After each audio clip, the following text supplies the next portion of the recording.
Hello and welcome to a brand new episode of Pixel Peak. Thank you for joining us. We have a lot of varied news to get into today. That's right, and we'll start with Capcom, which has suffered a cyber attack. Then we will talk about the Four Nations Minecraft server, which has recreated the world of Avatar: The Last Airbender in the game. After that, Fortnite and Among Us have released details on updates for their respective games. And EA Sports has released their plans for the future, while the Nintendo Switch has released their sales for the console. Then we have a special analysis section where interim Xbox analyst Jacob Barber and interim PlayStation analyst Josh Beal will talk about some updates for the next-gen consoles. And we'll end the episode by having Haley Cipher review the survival game The Red Lantern, recently released by Epic Games. All in today's episode, I'm Kristen Lawrence. And I'm Sydney Thompson, and we hope you enjoy your stay on Pixel Peak.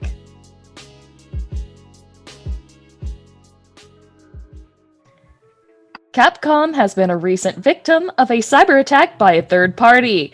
They have issued a statement that there is no reason to believe that the customer data has been breached. The attack happened in the early hours of November 2nd, causing problems with accessing certain servers as well as emails and file servers. It has been confirmed that the attack was by a third party, but the identity is yet to be known or announced. Due to the attack, some operations dealing with its internal networks have been halted. Capcom has apologized to stockholders, assuring that customer data has not been breached and that the attack has not affected connections for playing the company's online games or accessing its websites. They have stated that they are working with law enforcement and other authorities to carry out an investigation and restore its systems. Capcom isn't the only company to receive a cyber attack. Ubisoft was recently hacked, which caused the source code of Watch Dogs Legion to be leaked online. Still, many are waiting to receive new information on this recent cyber attack and figure out who did it and why. Within the realm of fandoms, enthusiasts love to show their support and adoration for show in many ways. From cosplay, fan art, animatics, fanfiction, and so many other ways. Well, some Minecraft players have found their own way of showing their love for Avatar: The Last Airbender by creating it in the world of Minecraft. Since 2012, 20 players on Minecraft have been working on a custom server called Four Nations Minecraft, where they replicate the world of Avatar in stunning detail. The server gained recent popularity due to a TikTok showing the landscape going viral. Players can come join one of the four regions, fight in wars between kingdoms, or just make themselves at home within the world. The server is run by players with server leaders to run roleplay storylines. Some previous storylines were a Fire Nation cult, a terrorist attack at the center of Ba Sing Se, and civil wars within one of the nations. During peaceful times, players can negotiate trade between nations, compete in a bending arena, and master bending. The server is always growing. They are currently working on Republic City from the Legend of Korra in the Spirit World. While the show itself didn't give them all the details they needed, the building team have turned to art books and comics in their attempt to recreate the world. When they don't have answers or have to deal with in-game limitations, they adapt. Since the show is now back on Netflix, the Four Nations server is growing even more and gaining new fans for both the show and the server. Fortnite announced its move to the next generation of consoles this past May, but the specs of how the game will run have only just been released. As the developers have made a dedicated build for the new version, the PS5 and Xbox Series X will enjoy 4K resolution and 60 frames per second. The Xbox Series S, however, will be a little behind, getting 1080p. Other reworks include dynamic updates to visuals, as well as physics in the game and new mechanics being added for grass, trees, water, and smoke when they react to explosions. Fans will be pleased to hear that they will be able to play as soon as the consoles themselves are released, as the game is having an immediate release. Furthermore, all progress and unlockables a player has from the current generation will transfer to the next generation. For those interested, a special new skin for the pickaxe is also available to celebrate the new version of the game, and all it takes to receive it is by logging on before January 15th. Among Us has also released a new update as of Monday, November 2nd. The update includes colorblind support, adding shapes to the connecting wires task, as we've reported before, and more is coming. A fix has been implemented which allows players' accessories to appear in lobbies. New host options have also been added, which allows for anonymous voting to be toggled, as well as the taskbar to either be hidden or be updated at the end of each round. Either options could make for an easier imposter victory. Future plans include implementing a system to handle cheaters and toxic behavior, and also making a new map to play on. EA has made some new announcements for the future of their line in sports games. They will be continuing their FIFA and Madden titles and have had the contracts for UFC and NHL increase. In particular, the UFC contract will last until 2030, while the NHL contract was only described as multi-year. Both games have been quite popular, the NHL series in particular having released one game a year since 1991, with NHL Hockey on Sega Genesis. The series have recently been updated with UFC 4 in August and NHL 21 in October. One reason they may be doing so well is because of the lack of competition for the UFC and NHL series, largely due to EA's monopoly in that area. Although there are no specifics, EA has also announced that multiple new games will be released outside of the regular group. Speculation ranges from Sports EA has left untouched to variations of current games such as college football, to even potentially returning to old EA games with golf or snowboarding. Nintendo has also been doing quite well in recent years. The Nintendo Switch has recently exceeded the lifetime sales of the NES, having sold over 6 million units this past fiscal year and a total number of 68 million consoles. They plan to sell another 24 million in the coming future, even amidst the next generation of consoles being released. Animal Crossing New Horizons is also Nintendo's second best-selling game at 26.04 million copies, only being beat by Mario Kart 8 Deluxe. The Switch has sold a total of 456 million copies across all of their titles and expects a 50% profit increase before the end of the fiscal year.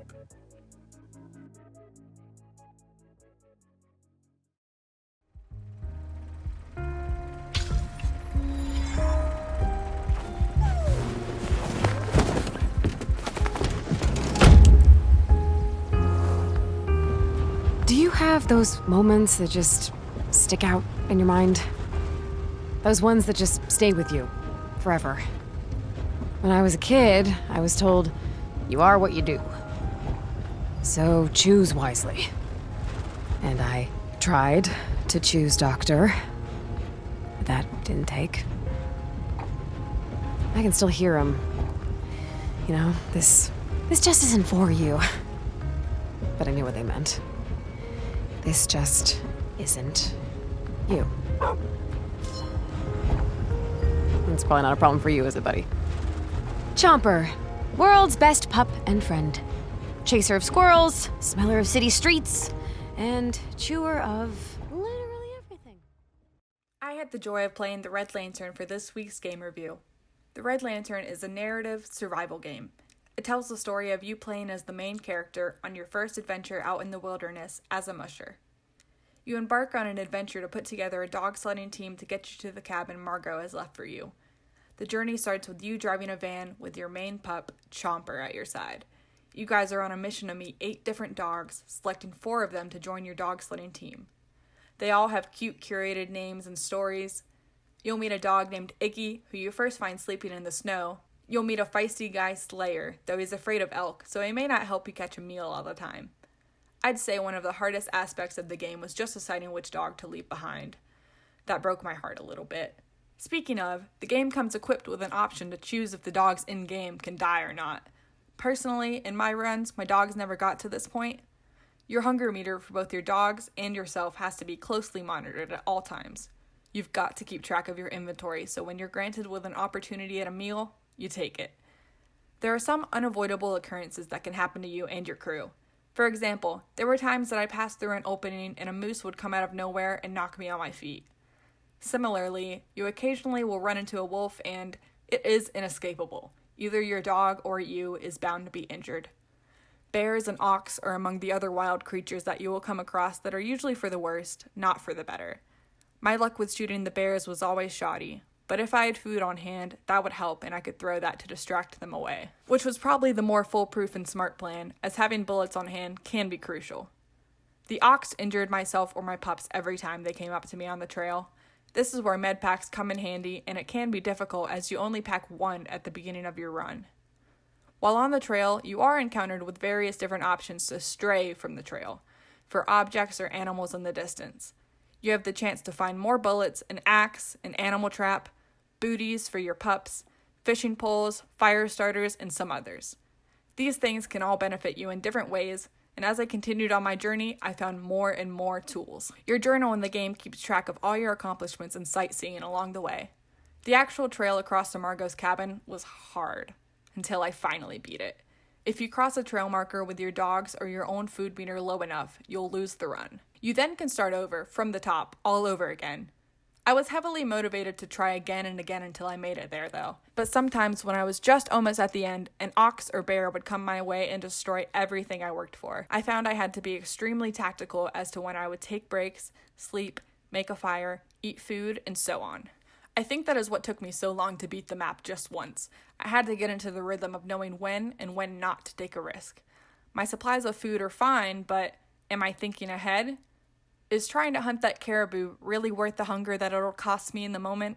I had to choose my steps carefully to make it to the cabin in the end. You can get cold from eating raw meat if you're lacking a fire, or cold from just not lighting a fire often enough.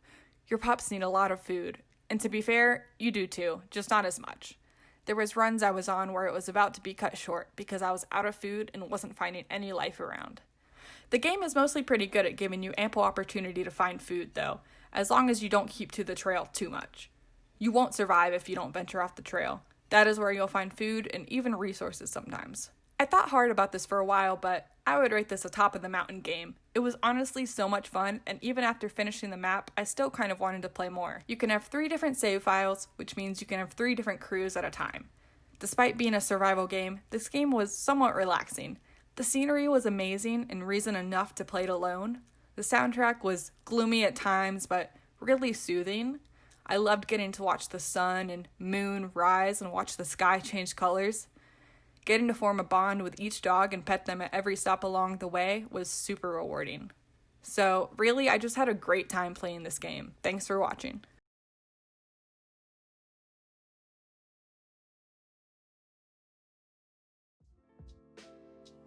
The age-old question, which console is better?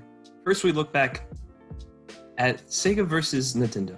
Now in the future and present day, we look at the PlayStation versus the Xbox. And this week, I would like to introduce our 2 guest analysis. First, we have our assistant producer, Jacob Barber, acting as our Xbox analysis, and one of our writers, Josh Beal, acting as our PlayStation analysis. And today, we're going to be talking about the upcoming next-generation consoles. Thanks for coming, guys. Glad to be here. Thanks for having me.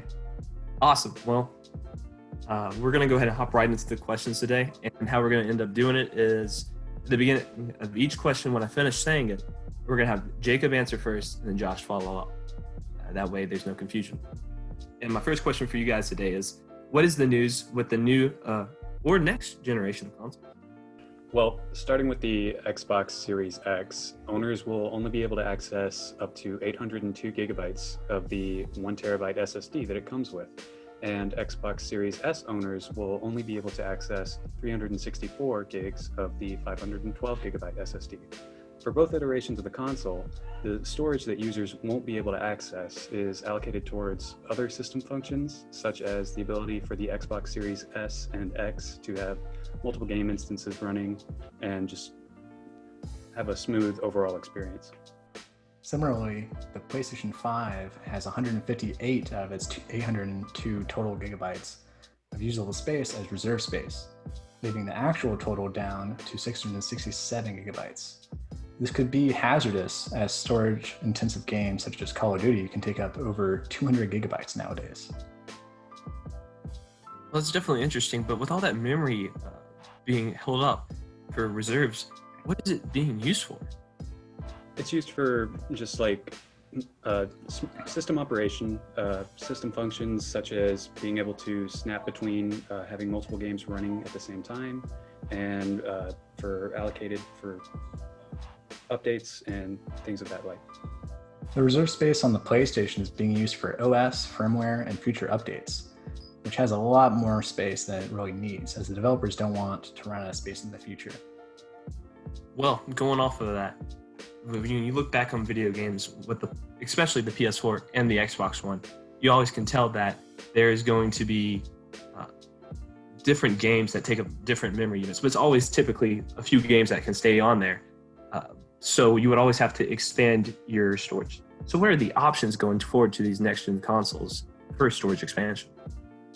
So Microsoft is offering proprietary 1 terabyte SSDs for the storage expansion slot found on both versions of the console.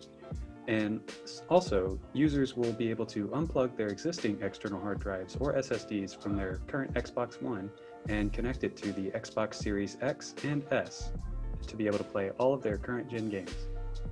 Sadly, the PS5 will not allow for an external hard drive to expand storage, so the only option players will have is with internal storage. Right now, Sony is working on a list of compatibility details for NVMe SSDs for players to expand their hardware. Well, that's great. And going off of that, with my final question of the day, is you see this thing about storage and all the games saving up for the Xbox especially, and that's due to the global pandemic going around. And with that, speaking of the global pandemic, will the release of the next-gen consoles be affected by it? So for Xbox, currently GameStop is the only retailer that is selling the Xbox Series X and S both in-store and online, while all other major retailers such as Best Buy, Walmart, and Target are fulfilling orders online only.